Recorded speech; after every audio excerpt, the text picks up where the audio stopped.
Now to the latest in the historic overturning of the Roe versus Wade decision, which gave people the constitutional right to an abortion. Protests are happening all across the country, from Washington, D.C., Los Angeles, California, Austin, Texas, and Richmond. The High Court's historic ruling won't trigger any immediate changes in Virginia. It's still legal for women to seek an abortion in the Commonwealth until they're 25 weeks pregnant.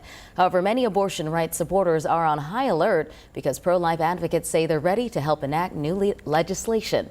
Angelique Arentok tells us more.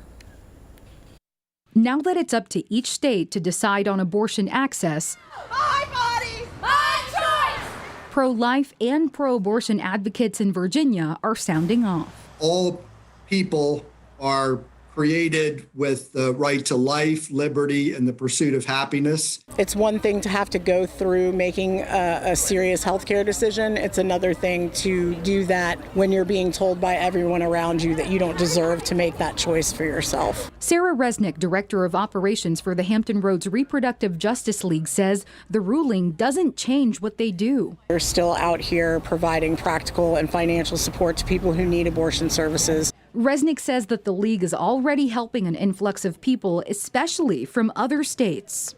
On Facebook, the president of Crisis Pregnancy Center of Tidewater wrote that he's rejoicing about the overturn. However, he expressed lament by the fact women can still have an abortion in Virginia today.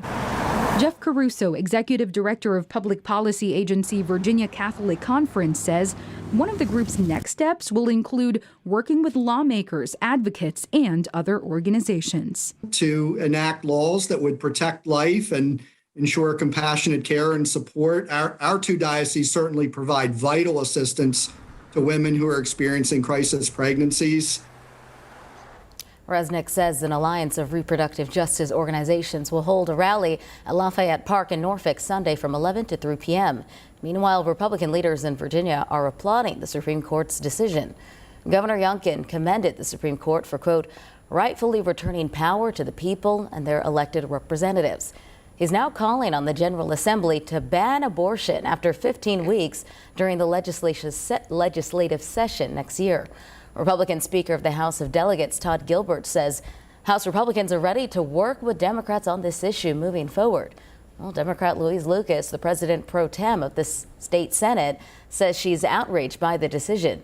She says she won't let any bill that restricts a woman's right to choose make it out of the Senate Health Committee, which she chairs.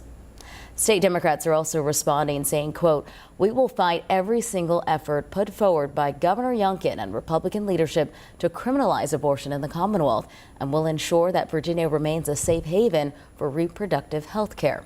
North Carolina Governor Roy Cooper says the state will not restrict a woman's right to reproductive health care. Cooper says he will, quote, fight to keep politicians out of the doctor's exam room, end quote.